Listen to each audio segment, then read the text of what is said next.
You sit down to read. You're 3 sentences in, and you realize you haven't absorbed a single word. So you go back to the top of the page and start again.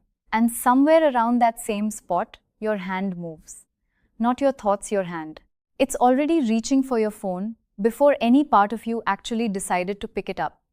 You catch yourself. You put it back down. And 10 seconds later, it happens again. If that's you, I need you to hear this really clearly.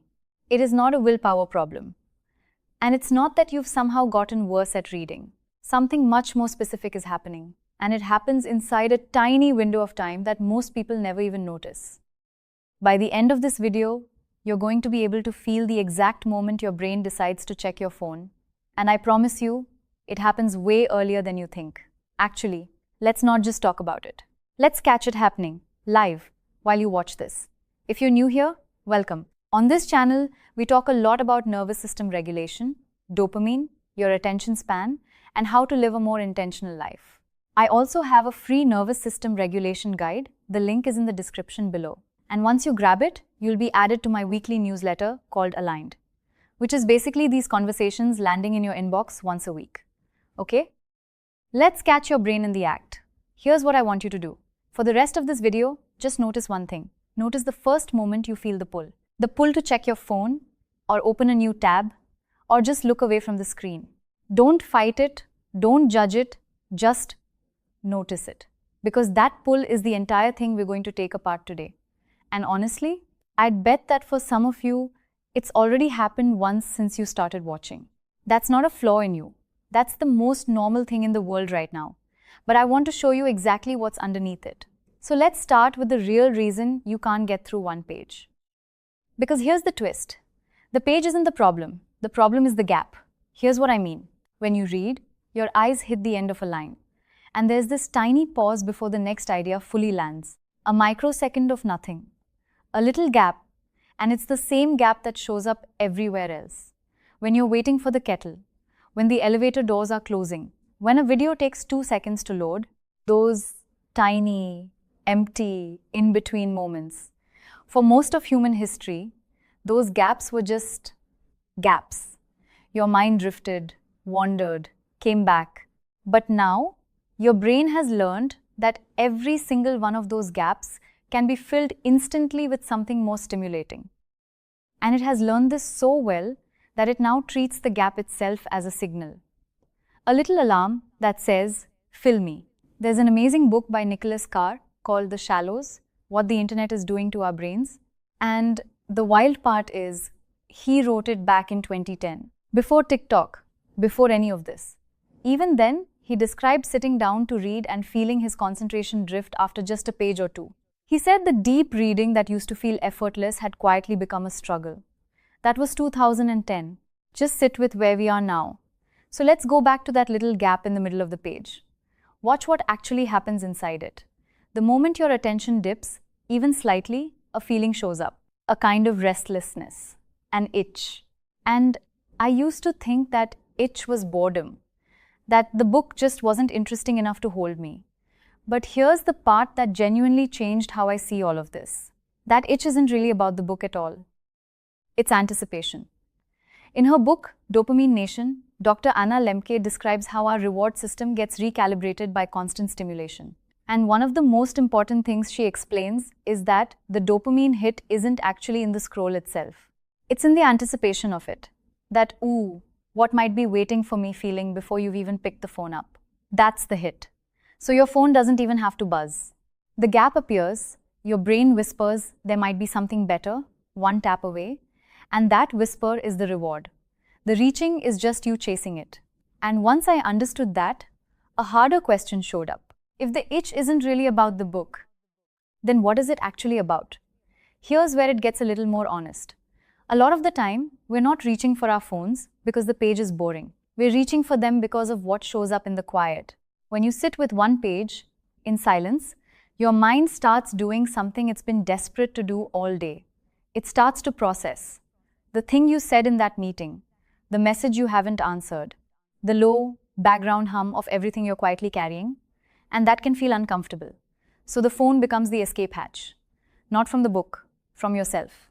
And this connects to a part of your brain I've talked about before, the default mode network.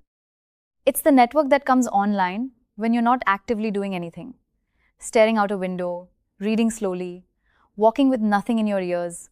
And it's where a huge amount of your processing, your creativity, your actual sense of self quietly happens. But here's the catch. It only switches on when you're unstimulated. The second you fill the gap with input, it shuts right back off. So every single time you fill the gap, you're not just interrupting the book, you're interrupting yourself. And actually quick, before we keep going, I'm really curious about something. How far did you get into this video before you felt that first pull to check your phone? Was it 30 seconds?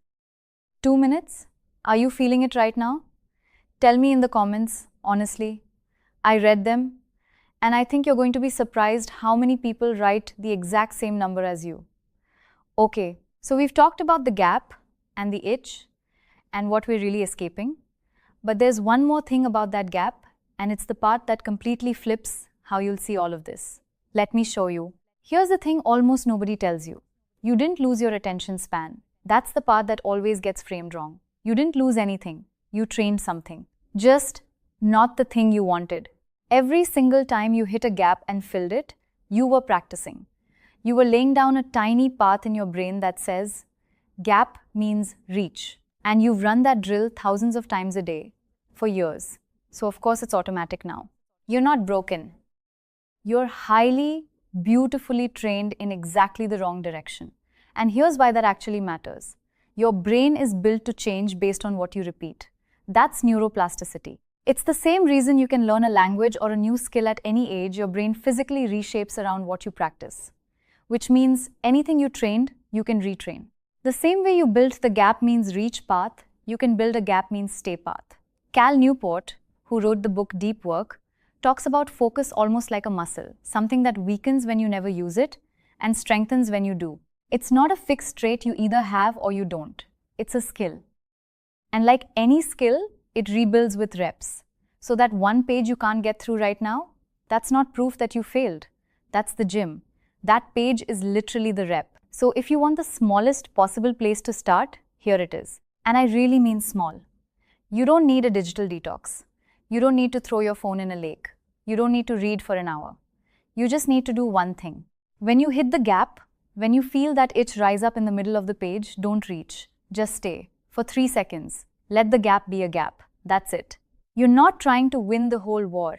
You're trying to survive one gap without filling it. And then the next one, because every gap you don't fill is one rep on the new path. And one more tiny thing that helps more than it should. Keep the book physically open. Somewhere you'll pass it on the table, on your bed, next to your coffee. Because half the battle isn't focus. It's friction. When the book is already open and your phone is in another room, your brain reaches for whatever is closest. So make the page the closest thing. And I want to tell you what's waiting on the other side of those reps. Because it's so much bigger than just finishing a book, the first thing that comes back is immersion. That feeling of looking up and realizing an hour just passed and you didn't even notice because you were somewhere else. Inside the story, inside an idea. That feeling isn't gone. It's just buried under a lot of reaching. The second thing that comes back is your own thoughts. When you stop filling the gaps, your mind slowly starts handing things back to you. An idea in the shower. A solution to something while you're on a walk with nothing in your ears. Those thoughts were always there. They just never had a quiet enough room to show up in. And the third thing, the one I love the most, is that the world gets its texture back. You start noticing the light in the late afternoon, the actual taste of your coffee, the face of the person sitting across from you. Because your attention isn't being skimmed off the top all day anymore. It's yours again. So remember, right at the start, when I said I wanted you to catch the exact moment your brain decides to check your phone, here it is. It's not when you pick it up, it's the gap. It's that tiny, silent, in-between moment that you've slowly trained yourself to be afraid of. That's the whole battle, not the phone, the gap. And once you can feel that gap coming, once you can sit inside it for even 3 seconds without reaching, you've already started to win. Because the bigger point, the thing I always come back to, is that healing an overstimulated brain was never about adding more. More apps, more systems, more discipline, more rules. It's about subtracting. It's about leaving the gap empty just long enough to hear yourself think again. So here's what I'll leave you with. When you finish this video, go read one page, just one. And when you feel the pull, stay in the gap and just see what happens. If this helped you, give it a thumbs up. It genuinely helps the channel more than you know. And let me know in the comments what book you're going to open tonight. If you want to keep going, I think this next video is the perfect thing to watch right now. You can click right here. Otherwise, thank you so much for being here, and I'll see you in the next one.